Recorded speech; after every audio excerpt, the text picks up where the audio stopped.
Bueno, buenas noches. Qué lindo, tanta concurrencia y fundamentalmente gente joven.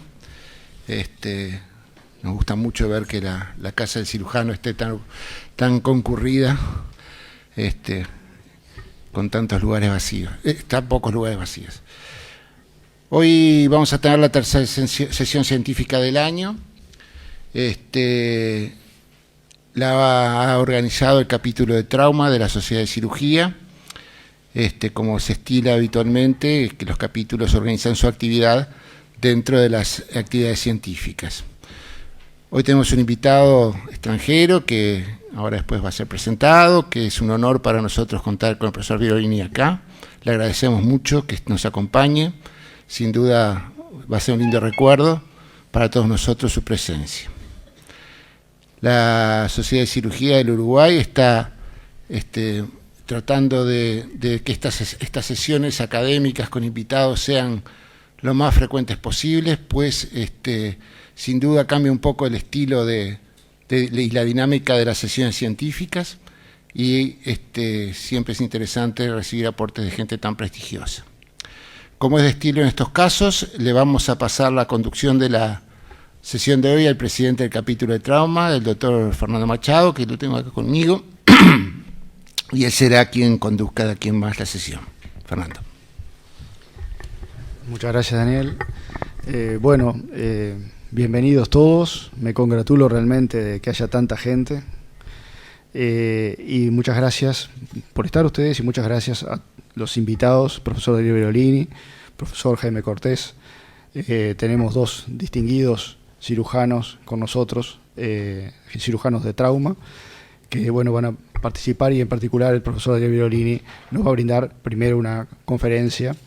Y a mí me gustaría que el profesor fuese presentado por alguien que lo conoce de hace tantos años y que yo sé que lo quiere mucho y lo aprecia de hace tantos años porque ha estado con él en Brasil, ha participado muchísimo tiempo durante toda su vida junto al profesor Virolini, que es Julio. Yo le voy a pedir a Julio Trochansky que nos dé una pequeña presentación, el profesor Virolini, una breve semblanza de él. Y después le vamos a ceder la palabra para que nos dé una conferencia. Bueno, para mí en realidad es un placer presentar a un amigo y sobre todo, sí, está prendido, a un amigo, pero por sobre todas las cosas a alguien que a muchos de los que nos dedicamos a la cirugía de urgencia y trauma nos ha enseñado, y cuando hablo de enseñado y de transmitir valores y formas de ejercer la profesión, me refiero justamente a eso y no particularmente a lo que significa poder hacer una técnica quirúrgica o desarrollar una forma de operar a un paciente, sino que hablo justamente de lo que significa el amor a una profesión. La mayoría de los cirujanos saben de qué hablo. El cirujano de por sí es una persona muy especial y muy comprometida con su profesión y con sus pacientes. Y el profesor Virolini representa un ejemplo de eso. Tengo años de conocimiento, pero sobre todo me acuerdo cuando pasé 2 meses en su casa y cada día de mañana me levantaba para llevarme al hospital, casi como un hijo. Y recuerdo desde ese momento hasta hoy lo que significó, no solo para nosotros, sino para muchos de los que estamos y trabajamos en la Sociedad de Cirugía, porque fue el inicio de un avance, entiendo, para la Sociedad de Cirugía, que fue el camino de implementar el curso ATLS en Uruguay y todo lo que eso significó, no solo para formar a los cirujanos, sino para formar a los médicos como parte de la misión como parte de la misión que la propia Sociedad de Cirugía tiene de permanentemente generar procesos de calidad de atención. Si tuviera que presentar la historia académica del doctor Virolini, podríamos estar mucho rato, y él es uno de los pocos latinoamericanos que es fellow honorario del American College of Surgeons, ha producido múltiples trabajos y es el único, en realidad es el único latinoamericano también que ofreció la Scudder Oration durante el Congreso del American College. O sea que representa un cirujano latinoamericano, pero que es reconocido en el mundo. Ni hablar de lo que han sido los trabajos científicos, su producción, su enseñanza a tantos y tantos cirujanos, pero por sobre todo es alguien que sigue estando motivado para poder seguir aportando su visión de la medicina y la cirugía. Y en parte es eso lo que hoy nos va a tratar de transmitir, como un cirujano de trauma, un cirujano que estuvo vinculado a lo que es la atención de los pacientes traumatizados, hoy puede ver la medicina desde otra perspectiva y cómo puede analizar críticamente la asistencia y la forma en la cual hoy asistimos a los pacientes y darnos, si quiere, algunos consejos referidos a eso. Así que, Dario, por favor. Quando recebi, vocês desculpem, mas eu vou falar em português, lentamente, mas em português. Quando recebi o convite do Júlio, eu confesso a vocês que quase que eu chorei. Que ele disse que sou um cirurgião brasileiro, não, eu sou um cirurgião italiano, certo? E com bom italiano, quando me emociono, choro, isso é normal. Mas, de qualquer forma, é uma imensa satisfação poder estar aqui com vocês. E o que eu vou fazer é apenas uma apresentação, uma espécie de análise crítica daquilo que é a medicina contemporânea. Na realidade, exatamente como professor sênior da Faculdade de Medicina, já aposentado, retirado, né? Faz 10 anos, eu estou quase 80 anos. Então, na realidade, eu continuo operando, vendo paciente com trauma, mas eu acho que o que a vida me ensinou, eu quero transmitir um pouco a vocês para que vocês meditem a respeito, tá bom? Obrigado mais uma vez pelo convite. Tem jeito de apagar a luz um pouquinho? Ok. Então, eu quero iniciar essa apresentação rapidamente com algumas considerações a respeito do meu contato com o Uruguai. Eu comecei a vir aqui a primeira vez em 86 e depois, periodicamente, cheguei aqui convidado para dar alguma conferência, para participar de algum evento. Portanto, o Uruguai realmente representa para mim um segundo país, certo? Por causa da frequência das minhas vindas aqui. Por outro lado, existe um outro aspecto importante, de que a figura determinante nesse meu relacionamento com o Uruguai foi essa figura aqui, que é exatamente o pai do Julio, o professor Turchansky. Ele me recebeu em várias circunstâncias, certo? Aqui estou eu, aqui está ele, aqui vocês estão vendo mais uma vez. Como é que é o nome desse... que ele pintava, né? Um quadro, um artista plástico fantástico, viu? E, afinal, aqui na casa dele, eu aqui conversando, tomando cerveja, certo? De uma forma absolutamente informal, né? E, afinal, com uma série de colegas aqui. Mas, na realidade, dos momentos mais importantes nesse relacionamento foi exatamente quando o Júlio veio como professor de visitante e passou algum tempo lá no meu serviço no Hospital das Clínicas da Faculdade de Medicina da USP.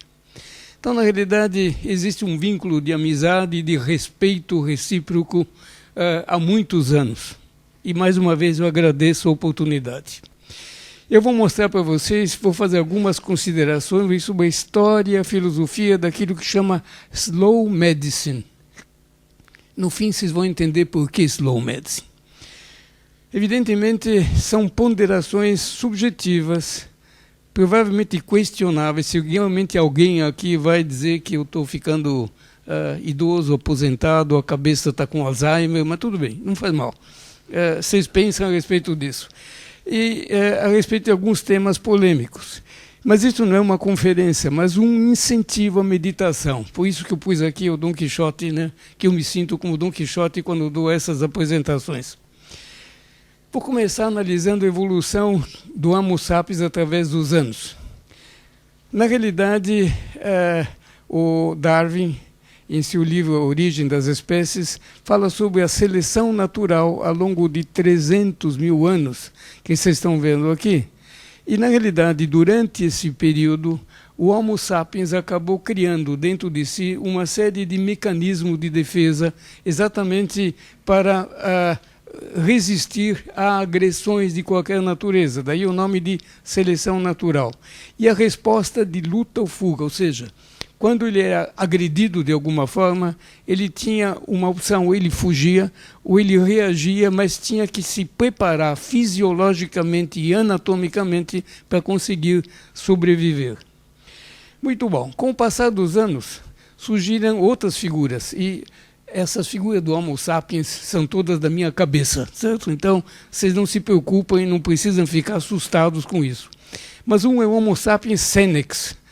Senex em latim quer dizer velho, que nem eu, assim. Uma espécie antiga em franco crescimento. Está aqui um exemplo de Homo sapiens. E existe uma outra espécie que vocês conhecem seguramente, que é Homo sapiens obesos ou metabólicos, que é uma espécie não é tão nova, mas numa expansão absolutamente fantástica, né? Aqui vocês têm uma fotografia que eu tirei em São Paulo o ano passado, por acaso, não foi intencional.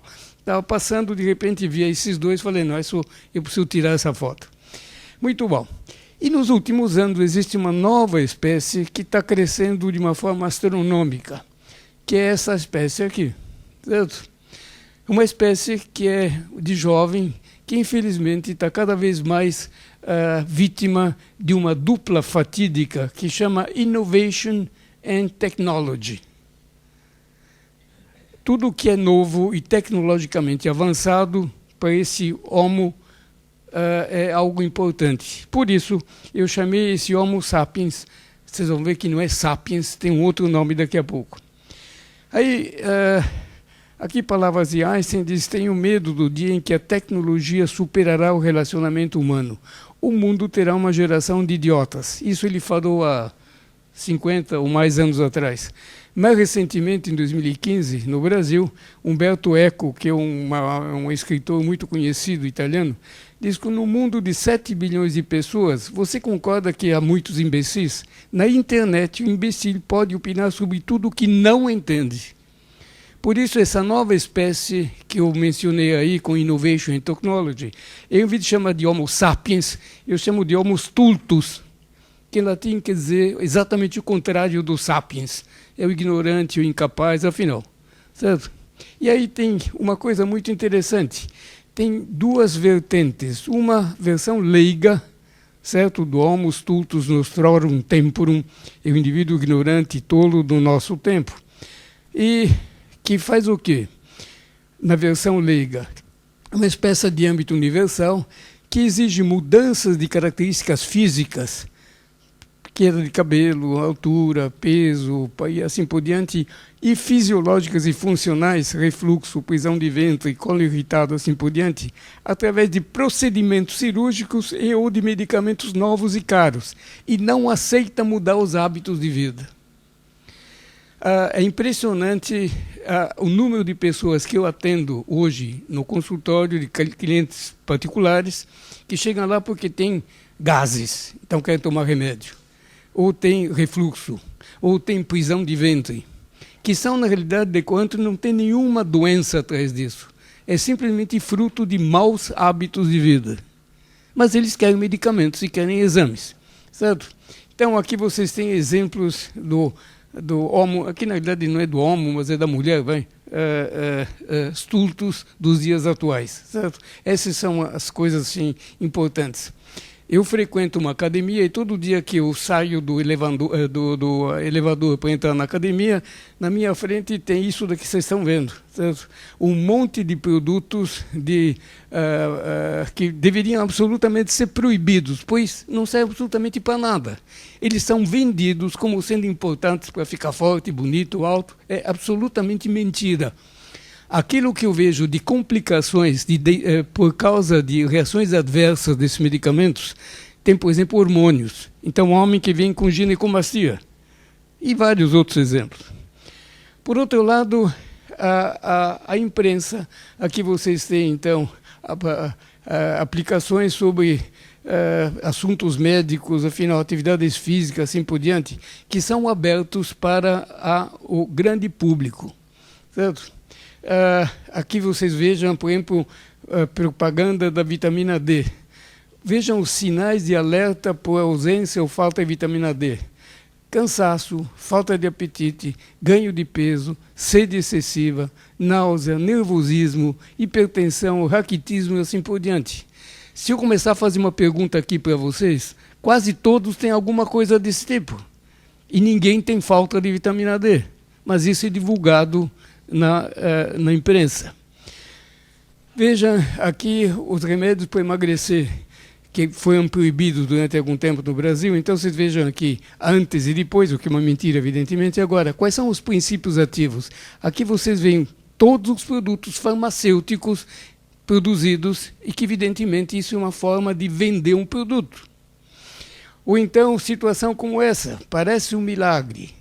E aqui tem uma série de considerações, inclusive de um endocrinologista de São Paulo, conhecido, que dizem que não tem nenhum perigo, nenhum risco. Vocês não imaginam os efeitos adversos e as interações medicamentosas desse produto. Isso daqui, olha, poucos dias atrás, falta de cirurgia bariátrica mata até 45 mil por ano no país. Eu diria que falta de bons hábitos mata muito mais do que 45 mil pessoas por ano. Mas isso faz parte da nossa realidade. E hoje em dia, aqui também recentemente, tem uma informação de que cientistas buscam estratégias para lutar contra o fake news. Fake news quer dizer notícias falsas, certo? E, claro, eles dizem que a chave fundamental é ensinar as pessoas a serem mais críticas, especialmente na internet. Porque as pessoas se sentem representadas pelos que compartilham nas redes sociais, independentemente de ser verdadeiro ou não. Aliás, eu estou também cansado de chegar no consultório e receber doente que vem e diz: doutor, eu estou com gastrite. O que você está sentindo? Doutor, estou com gastrite. Olha, aqui fiz uma endoscopia o ano passado, 6 meses atrás. Aí abre e diz: olha, eu tenho uma gastrite enantemática de antro, uma esofagite grau A de Los Angeles, e porque eu quero que o senhor me trate. Aí eu gasto 1 hora para explicar que isso não é doença, que isso é simplesmente maus hábitos de vida, maus hábitos alimentares. Então veja, como é que deveria ser? Aqui está o senhor de idade e aqui está a saúde correndo atrás dele. Na realidade, aquilo que a gente vê é o senhor de idade sentado numa cadeira com um monte de medicamentos e aqui a morte e os urubus esperando ele acabar. Certo? Isso, infelizmente, é aquilo que acontece. Muito bom. Agora vamos dar uma olhada na versão profissional, portanto, na versão dos médicos e dos profissionais de saúde. Daqui para frente, volto a insistir, não se sintam ofendidos se vocês se enquadrarem em algum dos tipos que eu vou mencionar, certo? Apenas, volto a insistir, façam uma análise crítica e meditem a respeito disso. Existem, então, alguns fatores de risco no exercício da medicina contemporânea. Um deles é aquilo que é chamado de disease mongering. O que é isso daqui? O disease mongering é um termo que diz que é uma comercialização de doenças. É um termo para uma prática de ampliar os limites diagnósticos, promover a sua divulgação através da mídia e, evidentemente, com o intuito de ampliar o mercado de produtos e, infelizmente, participam desse disease mongering tanto companhias farmacêuticas como, infelizmente, médicos também. Então, qual é a lógica? Qual é digamos, o que eles fazem habitualmente? Eles apresentam dados numéricos altos, despertam dúvidas, induzem a realização de cascatas de exames e banalizam a situação, porque tem um medicamento que resolve tudo. Isso é divulgado amplamente. Outra coisa que se faz é a indução de necessidades. O que é isso daqui? Eu me formei em 1961. Na minha época, ter colesterol de 260 é considerado normal. Agora, quando você tem 200 de colesterol, pelo amor de Deus, você precisa tomar remédio, simvastatina. A glicemia é a mesma coisa. Nos anos 70, era 160 era normal. Hoje em dia, você está com 101 de glicemia, você é um pré-diabético, precisa tomar remédio. Pressão arterial, valores da sistólica, 160, agora quando você está com 125, precisa tomar remédio para baixar a pressão. Em última análise, o que acontece? Que nós estamos vivendo a síndrome dos pré-diabético, pré-hipertenso, pré-coronariana, pré-osteoporótico, pré-malte, pré-obeso, pré-neoplásico, pré-TVP e TEP, tromboembolismo pulmonar. E, na realidade, o que acontece? Porque eu vou mudar de hábitos de vida? Eu pergunto ao doente. Não, por que mudar de hábitos de vida? Afinal, a solução é simples. Basta usar os fármacos mais novos, evidentemente mais caros. Muito bom. Além disso, a adoção de protocolos e de evidências, ou da medicina baseada em evidência. Aí, seguramente, vocês vão achar que o Dr. Alzheimer está me acompanhando muito nessa minha apresentação. Mas, de qualquer forma, a adoção de protocolos, sim. Mas, vejam bem, protocolos, guidelines, consensos. Eu vou trazer 2 exemplos para vocês aqui, eu podia trazer 10 exemplos, 50 exemplos. Quando eu era mais jovem, eu trabalhei durante vários anos na terapia intensiva como intensivista, logo que me formei. Então, vivi muitos casos de pacientes com sepse grave que morriam. Certo? Não tinham o que fazer. Então, na verdade, quando vi esse guidelines de uma campanha de sobrevivência à sepse, me interessei muito por isso. E aí entrei no Critical Care Medicine em 2004 e tinha 12 sugestões, mas não só 12, tinha 23 sugestões. Quer dizer, coisa muito louca. Se eu fosse analisar cada uma dessas sugestões, eu acho que ia demorar um dia para conseguir terminar só essa apresentação. Mas, de qualquer forma, o que me chamou a atenção era de número 13, que disse que tinha que usar isso daqui. Eu não sabia o que era isso daqui, fui procurar na internet, é a proteína C humana recombinante ativada. Falei, que diabo que é isso daqui? Bom, afinal, está aqui, certo? 2004. Aí eu fui acompanhando progressivamente, porque eu tinha interesse nisso. Vocês veem, em 2004 e 2006, continuaram sendo publicados trabalhos sobre a procura para a solução mágica final para a sepse. E vejam uma coisa interessante, 3 estudos dos Estados Unidos e Canadá mostraram que o custo adicional por paciente está em volta de 10 mil a 16 mil dólares por paciente. Eu pergunto, quanto é que se investe per capita no Uruguai de saúde pública? Vocês têm ideia? No Brasil se investe mais ou menos por ano algo na faixa de 500, vamos pôr a 700, 800 reais. Isso divide por 3, dá o quê? Dá 150 a 200 dólares por ano. Aqui um paciente gasta 10 a 16 mil dólares para usar esse medicamento. Tudo bem, nós estamos na década de 2004, 2006. Até que em 2011, o produto foi retirado do mercado porque simplesmente não mostrou qualquer tipo de vantagem. Agora eu pergunto, de 2004 até 2011, vocês imaginam quantas pessoas gastaram dinheiro para fazer uma coisa que não precisava, que não fazia efeito nenhum a não ser para o bolso e o interesse da indústria farmacêutica. Aqui um outro exemplo, publicado na revista Chest. Nessa revista, Chest tem a terapêutica antitrombótica para evitar tromboembolismo pulmonar, que achei um tempo interessante. Aí, quando fui ver, estava aqui, tinha 3 páginas, aí me chamou a atenção essa, está vendo com a letra bem pequena, que não dava quase para ler. Aí eu peguei, ampliei, fui entender o que era, e aí tinha 3 segmentos. Um deles era as pessoas que tinham participado do Canadá, dos Estados Unidos, da Itália, da Suíça, e assim por do Canadá, certo? Achei interessante, bom, deve ser uma coisa muito válida, muito útil. Só que, quando vi a terceira parte que está aqui, quem que estava suportando isso? A Bayer, a Bristol Myers Squibb, a Pfizer e assim por diante. Então, o que vocês acham que está atrás disso? Evidentemente, interesses econômicos. Certo? Então, veja, eu não tenho nada contra o uso de protocolo, só que protocolo, guidelines, deve ser uma orientação genérica, que não deve ser aplicado de uma forma impositiva a todos os pacientes. Certo? Vejam bem, além disso, seu valor depende de fatores de quem os elaborou, onde e quando foram elaborados. Eventualmente, usar protocolo americano para o Uruguai ou para o Brasil é absolutamente sem sentido. O que precisa, se nós quisermos fazer os nossos protocolos, tudo bem, mas desde que sejam usados de uma forma adequada e sensata. O protocolo não leva em conta de que cada paciente é um paciente.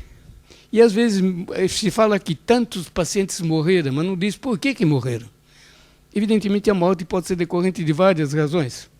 Então eu pergunto se as alternativas propostas na Itália, na Índia, nos Estados Unidos, no Japão, se valem para qualquer país e para qualquer parte do mundo.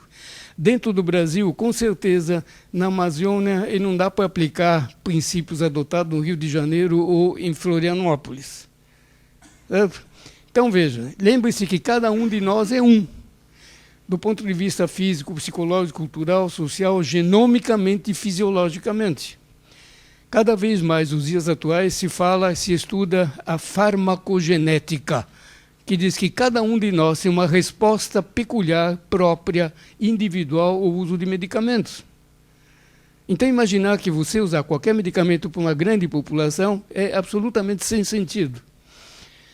Além disso, tem a medicina baseada em evidência. Mais uma vez, eu não tenho nenhuma dúvida de que quando é baseada em evidência realmente é importante.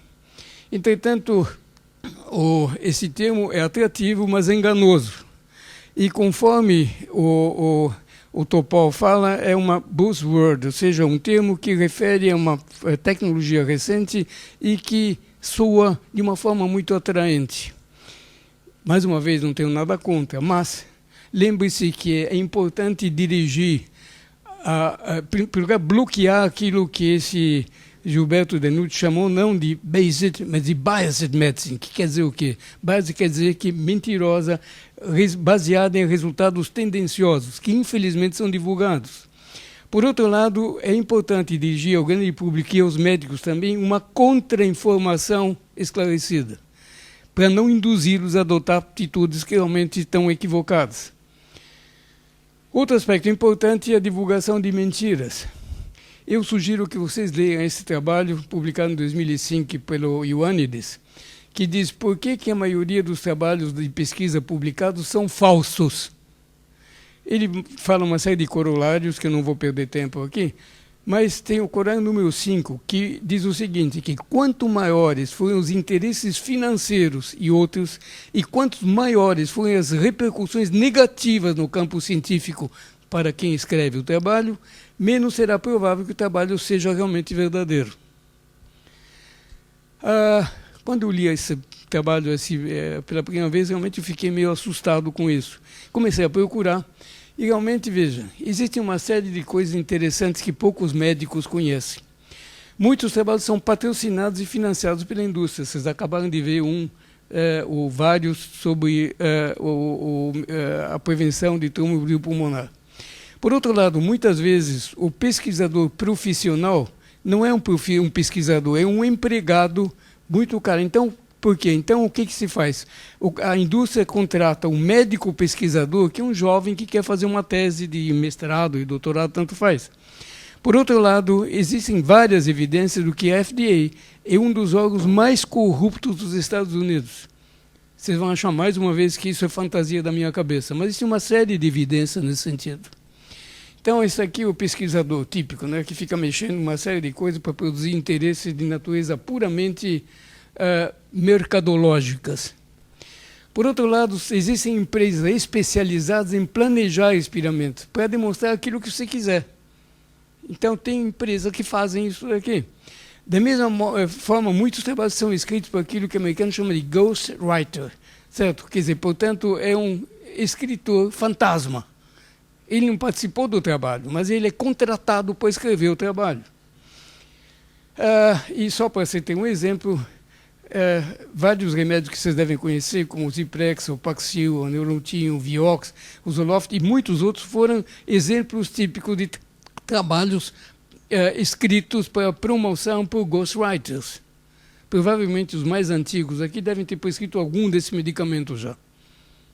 Certo? Então, isso aqui é o ghostwriter, né? Escrevendo em papel higiênico. Certo? Além disso, muitas vezes publica-se o que interessa e omitem-se informações prejudiciais dos interesses dos patrocinadores.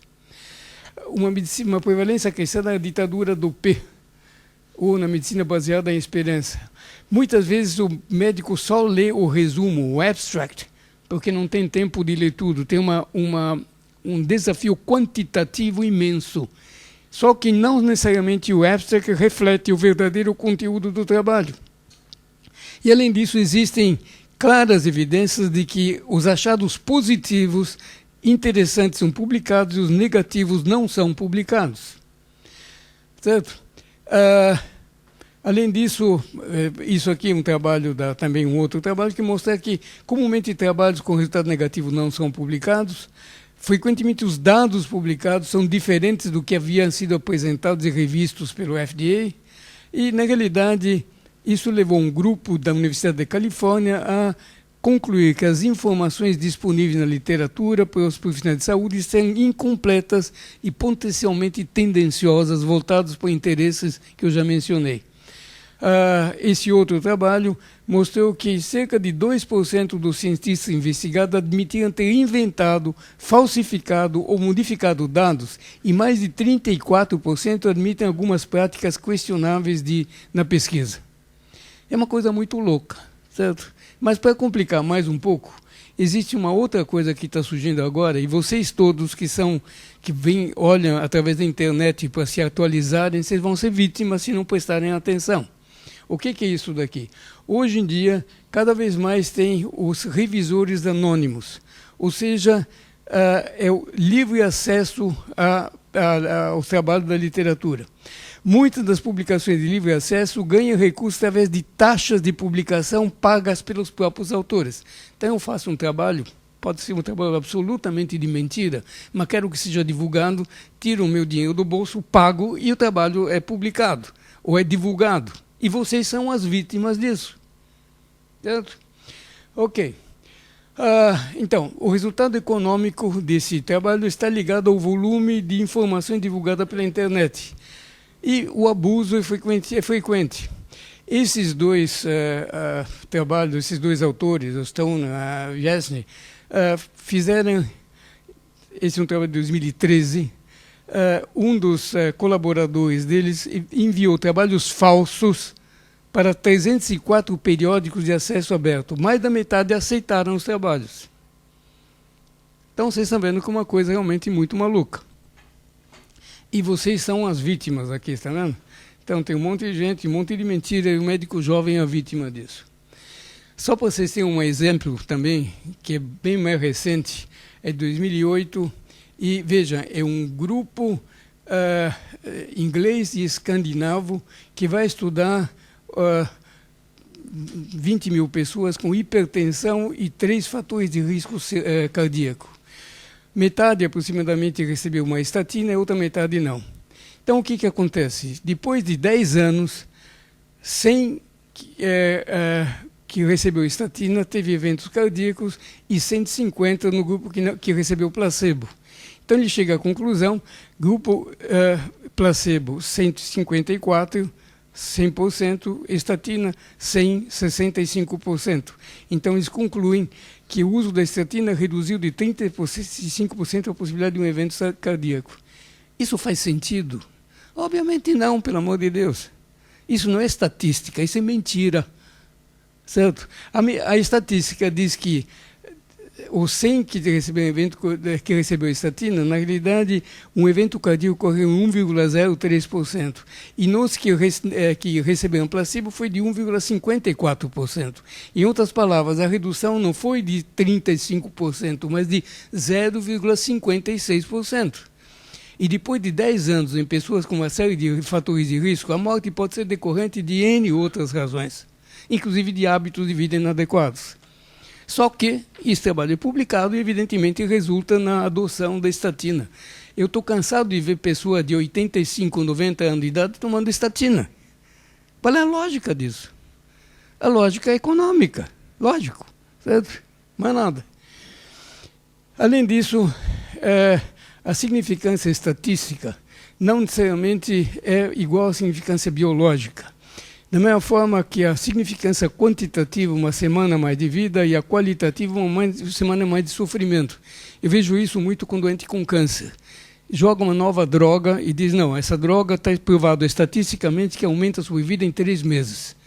Tá bom, só que foram 3 meses de terapia intensiva, entubado com sonda vesical nasogástrica, tomando nutrição parenteral e sentindo dor. Isso é significativo. Para mim, evidentemente, isso é uma ofensa e não uma vantagem. Esse mesmo, o Ioannidis diz que, nesse trabalho, que diz que existem milhões e milhões de trabalhos publicados abusando de milhões e milhões de valores do P, muitos dos quais são enganosos. Então, tentem prestar atenção e não se deixem levar por essas informações. E não esqueçam que nem todo ser humano se comporta como um rato, como um porco, como um macaco de trabalhos experimentais. Certo? Embora alguns o façam, evidentemente. Certo? Mas a maioria não. E uma coisa importante, cuidado na interpretação de resultados de pesquisas experimentais. Não adianta chegar para mim e dizer, olha, que se você usa esse medicamento, vai dar certo. Por quê? Porque tem uma pesquisa que mostra em 150 ratos Wistar de 150 gramas, houve um resultado melhor do que os que não tomaram. Pelo amor de Deus.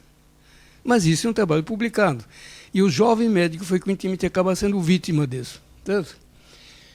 Em outras palavras, esse é um trabalho interessante, que é uma discussão publicada através no Annals of Surgery, mostrando que trabalhar com a indústria dá prejuízo na autonomia do pesquisador, acaba fazendo exploração comercial inaceitável, tem conflito de interesse motivado por dinheiro e divulgação de informações falsas para o público. Mas, evidentemente, quando você olha isso aqui, se acredita, porque está escrito na Veja, no Isto É, no jornal qualquer daqui. O resultado final dessa bagunça é a substituição daquilo que em inglês é literatura, literature for literature. Litter em inglês quer dizer lixo. Certo? Como é que é? Basura, ok. Certo, litter é basura, é lixo. Essa, infelizmente, é a nossa literatura nos dias atuais. Certo? Então, prestem atenção. Outra coisa importante é que ocorre a fragmentação da assistência. Hoje em dia, um paciente atendido com uma equipe da cirurgia, uma equipe clínica, imaginologista, patologista, anestesista, intensivista, além de enfermeiros, fisioterapeutas, nutricionistas. Portanto, existem muitos profissionais envolvidos. E, na realidade, isso não tem problema, só que eu, quando estava de terapia intensiva, nos anos 70, eu atendi um senhor de idade, 70 e poucos anos, com uma pneumonia. Isso foi num dia do meu trabalho na terapia intensiva. Uma semana depois, quando eu voltei, fui lá para dar alta para ele para casa. Aí ele viu para mim e disse, doutor, muito obrigado, sou muito agradecido por estar indo embora para casa hoje, uma semana depois. Falei, por que o senhor está assim? Dizer, você não sabe, mas eu sou médico. Ai, desculpa, doutor Alexandre, sim. E daí? Falei, não, é que a vida me ensinou, isso foi o doutor Alexandre que disse, que o doente que tem um médico, tem 2 médicos, tem meio médico, que tem mais de 2 médicos, não tem médico nenhum. Evidentemente, isso é uma forma radical, mas acho que é importante que vocês lembrem de que realmente precisa ter um responsável para os pacientes. E, por isso, eventualmente, quando algum paciente meu me procura e diz, olha, o que eu faço se eu tiver uma dor abdominal na fossa ilíaca direita? A última coisa que você faz é procurar o serviço de emergência. Que no serviço de emergência você vai ser atendido por alguém que nunca te viu, que não te conhece, que no dia seguinte vai simplesmente esquecer de você. E o que ele vai fazer? Vai pedir exames, fazer um diagnóstico fantasia e te dar remédio.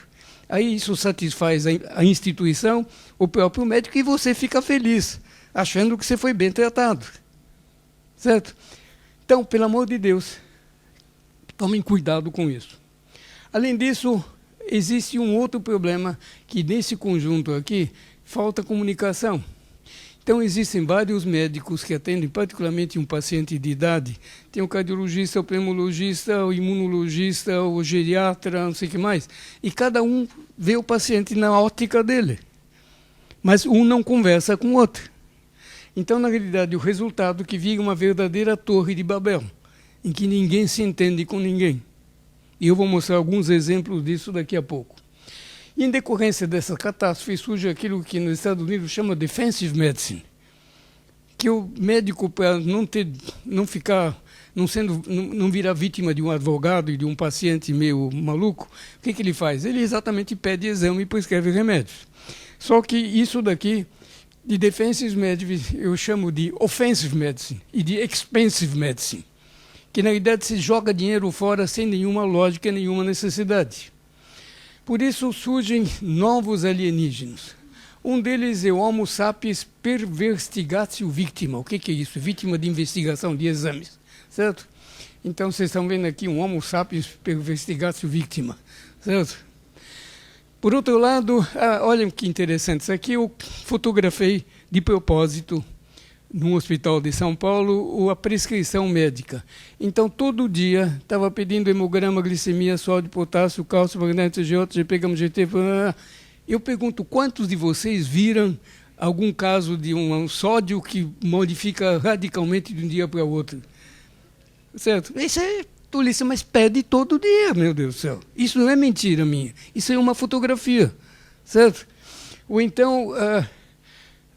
eu digo sempre que não realmente a vítima se transforma, o paciente se transforma numa vítima do PCR. Quando chega o PCR, subiu de 2,1 para 4,9, precisa de antibiótico. É como no meu tempo de meninos mais velhos devem lembrar aqui, na velocidade de hemossedimentação. Que é tudo bobagem, pelo amor de Deus. Aliás, muitas vezes eles pedem PCR e velocidade de hemossedimentação, e uma não tem nada a ver com a outra. Uma sobe e a outra desce. Só que quando sobe tem que prescrever antibiótico. Certo? Outro aspecto importante é que hoje em dia eu vejo no serviço de emergência, entra um paciente com uma dor abdominal, faz uma tomografia, tudo bem. No dia seguinte, não sei se ele está melhor, então vamos repetir uma tomografia. Aí eu opero o doente, deu uma apendicite, mas sei lá, não tenho muita certeza, no dia seguinte outra tomografia. E esquece que na realidade... Quando você começa a usar método diagnóstico de imagem, você tem taxas de radiação muito altas que levam eventualmente à possibilidade de um aumento do risco de câncer, particularmente em gente jovem, particularmente em crianças. Então, quando vocês forem pedir algum exame, alguma tomografia, pelo amor de Deus, vejam se realmente isso está indicado. Ou se é simplesmente fruto da insegurança de vocês. Certo? E lembre-se que, além disso, é comum a ocorrência daquilo que chamam de CTomas, ou incidentalomas, o resultado de detecção de imagens que sugerem lesões, mas que não tem nada a ver com o doente. Eu também podia mencionar inúmeros casos disso. Ou então o chamado BARF, que é a aplicação descabida de achados radiológicos. E o resultado disso é que surgem os vômitos, ou seja, as vítimas da tecnologia médica de imagem. Certo? Seguramente os mais antigos aqui conhecem, já tiveram experiência com algum vômito. Conforme diz isso, em 2015 foi publicado, por esse professor Abraham Verghese, diz que o uso atual de tecnologia acaba impedindo que os profissionais e doentes se conheçam e favorece o nascimento de uma nova espécie que é a chamada iPatient. Certo? Então o indivíduo simplesmente olha os exames através da internet e nem olha para o paciente e faz um diagnóstico fantasia. Certo? Além disso, existe uma outra espécie de Homo sapiens que é o medicamentum victima. Que é uma espécie muito comum nos dias atuais. Vocês têm aqui 2 exemplos de medicamentum victima. Certo? E só para dar um exemplo, na Índia, quase todos os bebês nascidos nos hospitais nos últimos anos receberam injeções de antibiótico, porque só Deus sabe. Há infecções bacterianas resistentes à maioria dos antibióticos e mais de 58 mil crianças morreram em um ano, vítimas de abuso de antibióticos. Infelizmente, as vendas de antibióticos subiram 36% entre 2000 e 2010 no Brasil, Rússia, Índia, China, assim por diante. Certo? Lembre-se que uma coisa importante que eu sempre menciono, que a nossa evolução demorou 300 mil anos. Só que uma bactéria pode sofrer em um dia a evolução que nós sofremos em 1000 anos. Por isso que surgem bactérias cada vez mais resistentes. E, aliás, eu acho que com vocês deve acontecer a mesma coisa que acontece conosco nesse sentido. Só para dar um exemplo, isso também não é mentira, isso é verdade. Um paciente que eu atendi o ano passado no consultório, 72 anos, recebia esses medicamentos. 3 para diabetes, 3 para Parkinson, 2 para colesterol, 2 para insônia, 1 para depressão, ansiedade e assim por diante. Prescritos por médicos diferentes. E o pessoal não sabe quais são as interações medicamentosas e os efeitos colaterais. Então, eu sugiro para vocês que vocês entrem no TED e vejam esse trabalho do Russ Altman, que diz o que realmente acontece quando você mistura vários medicamentos. É muito interessante. E ele chega à conclusão, a interação entre drogas é um tema muito complexo, e, na realidade, ele mostra realmente catástrofes que podem ocorrer por causa disso. Ou então, eu sugiro que vocês leiam e comprem esse livro. Infelizmente, não sei se está publicado em espanhol, mas está em português, sobre medicamentos mortais e o crime organizado. Como a indústria farmacêutica corrompeu a assistência médica. Antes de prescrever um remédio, dê uma olhada no índice desse livro e leiam. Vocês vão ver que realmente isso não é fantasia nem da cabeça minha e nem da dele. Uma outra espécie frequente é o Homo sapiens intensivensis. O que é isso aqui? Aqui exemplo de Homo sapiens intensivensis. Eu não tenho nada contra a terapia intensiva. Volto a falar, eu dei plantão 10 anos da minha vida como intensivista. Só que quando você tem um doente desse tipo, lembre-se que realmente você está tratando dele como se ele fosse, com devido respeito, um animal. Ele não se comunica com você, ele não te fala absolutamente nada, certo? E vejam, por exemplo, esse aqui, antes de me aposentar, eu passava a visita na UTI do pronto-socorro do Hospital das Clínicas uma vez por semana. Numa das últimas visitas tinha um homem de 73 anos com uma insuficiência respiratória crônica em fase terminal, um trauma encefálico com Glasgow de 3, uma neoplasia avançada numa mulher de 87 anos e um acidente vascular cerebral no homem de 78, também inconsciente. Pergunto, para que isso daqui, meu Deus do céu? Isso faz sentido? Eu não sou favorável à eutanásia, mas eu acho que sou favorável ao respeito para com o doente, certo?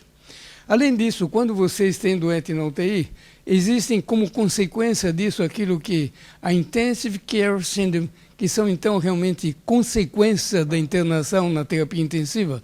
Esse trabalho na literatura, eu procurei em 2000, há um mês atrás, tinha mais de 5 mil trabalhos mostrando uma série de consequências de internação em terapia intensiva. Algumas delas justificadas, mas muitas não justificadas. E, finalmente, tem o Homo sapiens vítima da cirurgia. Está aqui e diz, olha, você vai ser operado, fuma o último cigarro, porque é o último cigarro que você vai poder fumar e ponto final. Certo? Aí, no fim, feita uma cirurgia como essa daqui, certo? Essa cirurgia do meu tempo, cirurgia maximamente invasiva. Isso que estou mostrando para vocês é de um senhor de 40 e poucos anos com uma apendicite aguda, que foi no pronto-socorro, diagnóstico de apendicite aguda você faz por telefone. O que você está sentindo? Uma dor aqui no estômago, aí agora está doendo aqui, estou com febre, vomitei. Aí pergunto para o doente, aperta a barriga, solta. Ai, dói muito. Então você está com apendicite e vai para o hospital. Aí quando chega no hospital, o que faz? Pede exame e prescreve remédio. Lógico, que está com 37 e pouco, tem que tomar antibiótico. Esse senhor foi 3 ou 4 vezes para o pronto-socorro, sempre o diagnóstico de enterocolite ou qualquer bobagem dessa, até que no fim foi aberto e aí me chamaram para atendê-lo 2 ou 3 meses depois. Estava com o abdômen aberto, isso que vocês estão vendo são fungos na parede. Também uma coisa absolutamente maluca, mas é um exemplo de muitos que eu podia dar. Então veja, a tecnologia nos dias atuais faz com que está voltando a dominar a medicina, em especial a cirurgia. No passado, quando eu era jovem, um grande cirurgião que era caracterizado por uma grande incisão. Hoje em dia, o grande cirurgião uma abordagem minimamente invasiva. Nada contra, mas faz parte de uma realidade. Então, veja, negar esse impacto da tecnologia seria uma total besteira, insensatez de minha parte. Mas Na verdade, veja, tem uma frase clássica que diz: fogo de tijolo cheira fogo. O que quer dizer? Que um incompetente continua incompetente por mais tecnologia seja ele oferecida. Então, não adianta ter tecnologia avançada, que adianta ter profissionais qualificados. Hoje discute-se a técnica e esquece-se o papel do cirurgião, do médico em geral. Então, o que precisa fazer é investir na formação do médico e não comprar equipamentos de última geração. Na Renascença, esse aqui é o cirurgião, vocês estão vendo, cheio de equipamentos também. Nós estamos voltando a essa época. Infelizmente ou felizmente, eu vivi na década de 50 e 60 livros como esse daqui do Francis Moore sobre o cuidado metabólico do doente cirúrgico. Então, naquela época, de repente, o cirurgião acabou virando médico. Agora ele está virando um técnico de novo. Ok, afinal, o que nos espera?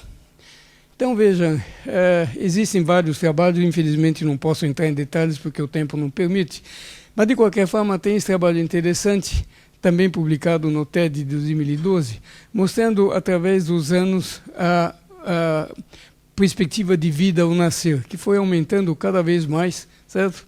E na realidade, esse autor diz que em função da participação da nanotecnologia, da biotecnologia, da informática e daquilo que ele chama de cognitique, que em francês significa a ciência do cérebro, da inteligência artificial, vai ocorrer uma imortalidade a curto prazo.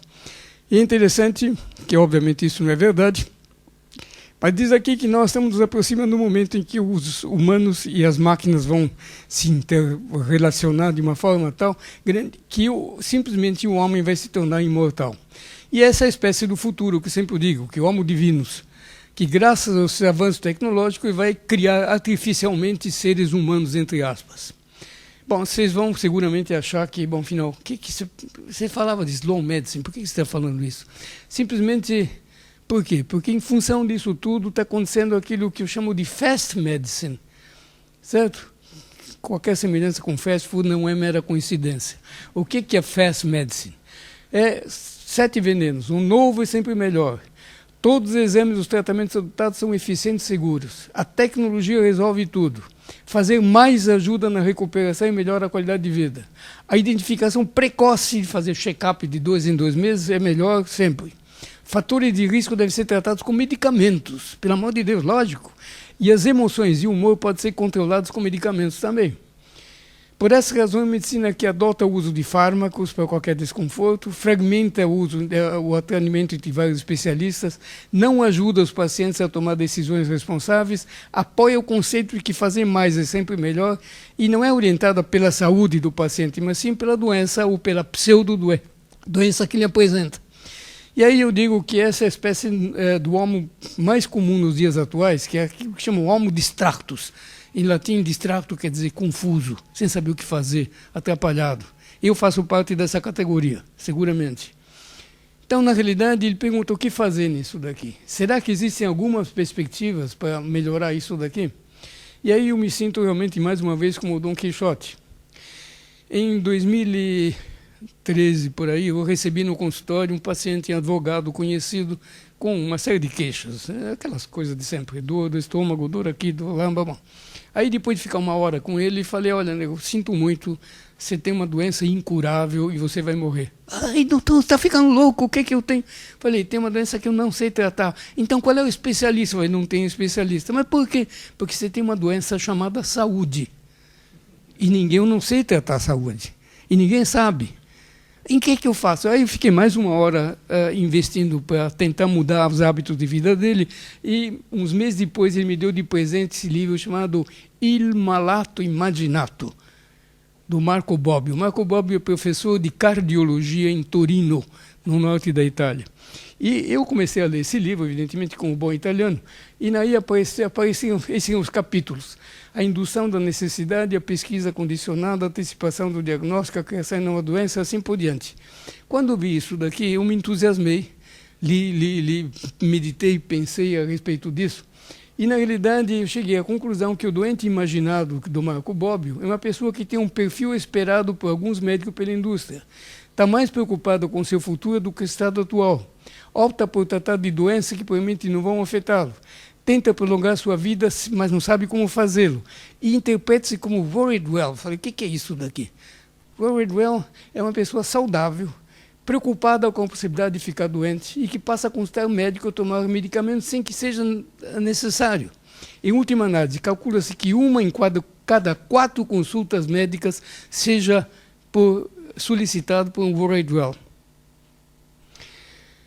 Bom, em função disso, entrei em contato com o Marco Bobbio, conversei com ele por telefone, depois pela internet, e ele me autorizou a tradução do livro, e eu traduzi esse livro, O Doente Imaginado, que, afinal, mais uma vez está escrito em português, mas se alguém tiver interesse, me avisa que eu devo ter alguns exemplares ainda em casa.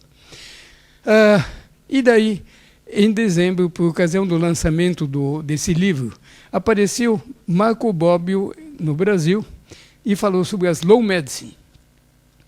O que é a Slow Medicine? Ela foi fundada em 2011 no norte da Itália e é uma medicina que procura promover cuidados à saúde adequados e atualizados, mas respeitando a relação médico-paciente, que é o fulcro central da nossa profissão, é conversar com o paciente. Certo? E ela é sóbria, ou seja, fazer mais não significa fazer melhor, é respeitosa, ou seja, leva em conta as expectativas, os valores, os desejos dos doentes, e é justa no sentido que procura oferecer os mesmos cuidados para qualquer pessoa. Não é pelo fato de ser rico, pobre, famoso ou uma pessoa muito simples. Certo?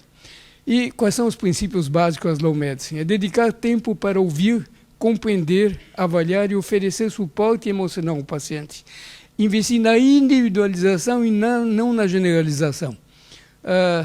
Mais uma vez, cuidado com os protocolos. Compartilhar decisões com o paciente, explicando o que vocês estão fazendo, por que vocês estão fazendo. Justificando aquilo que vocês fazem e até aceitando o fato de que vocês podem cometer erros. Certo? Em última análise, para o médico, ele deve valorizar a relação médico-paciente, dedicar à consulta um tempo suficiente, usar uma forma adequada a recursos diagnósticos, avaliar os riscos de tratamento e assumir seu papel perante a família e a sociedade, reconhecendo suas limitações e seus possíveis erros. Dos mais antigos aqui, se eu perguntar, você já errou alguma vez na vida? Se alguém disser que não, pode ter certeza que é um mentiroso. Que ninguém erra de propósito, mas mesmo a medicina é uma atividade extremamente complexa, então a gente precisa ter espírito crítico, humildade para entender isso daqui. Certo? O que a Slow Medicine dizia modificar? A prevenção, através de exames exagerados, o uso excessivo de medicamentos, o abuso de medicamentos, pesquisas clínicas movidas por interesses econômicos, condutas baseadas em regras de âmbito geral com protocolos, conflitos entre médicos e pacientes e a adoção daquilo que eu já falei de medicina defensiva. Em que áreas precisa atuar? Na pesquisa clínica, na prevenção, na educação em saúde, que eu acho que toda escola de medicina devia ter alguém abordando esses temas, no desenvolvimento de novas tecnologias, na reabilitação do paciente, no atendimento hospitalar, na salvaguarda do meio ambiente e na criação de parceria com os pacientes e cidadãos. Aqui é o Marco Bobbio, aqui sou eu, quando o programa Slow Medicine foi lançado na Faculdade de Medicina da Universidade de São Paulo em outubro de 2016. Então, para terminar, lembre-se, se vocês quiserem ver o que é Slow Medicine com mais cuidado, entre na internet, www.slowmedicine. Tem uma versão brasileira que é slowmedicine.br.com ou .com.br, vocês podem procurar, certo? Mas, de qualquer forma, acho que vale a pena vocês darem uma olhada nisso aqui. E lembre-se que nos Estados Unidos também tem um programa semelhante, que é o Choosing Wisely, que também é promovido pela American Board of Internal Medicine, exatamente com o mesmo intuito, certo? Afinal, sem entrar em detalhes, também participa envolvendo o representante de pacientes, aumenta a consciência do público, garante que os pacientes sejam informados e estimula uma conversa com o paciente aberta e franca. Portanto, muito semelhante àquilo que acontece com as Slow Medicine. E não esqueça, então, que menos medicina, às vezes, é mais medicina. Conforme diz quem escreveu esse trabalho, curado ontem da minha doença, eu morri a última noite pelo meu médico. Certo? E lembre-se que o doente deve ser conhecido como um ser humano e não identificado com um pacote de doença. Aliás, se vocês puderem, leiam esse livro porque vale a pena. E para terminar, Lembre-se que se vocês quiserem praticar uma medicina como essas folhas aqui, de uma forma bem tranquila, bem assim, sem nenhum compromisso, tanto faz o que vai acontecer, tudo bem. Agora, se vocês quiserem fazer uma medicina com perspectiva de futuro, melhorando os horizontes, lembre-se que você precisa ter raízes fortes, você precisa investir de uma forma adequada, séria, programada na formação de vocês. Não fiquem vítimas de desinformações. Conforme dizia o Rico Fermi, já estava confuso, depois de sua apresentação continuou confuso, mas em nível mais elevado. Certo? Obrigado pela atenção e, particularmente, perdão por ter apresentado a melhor conferência do evento, evidentemente. Certo? Tá? Muito obrigado.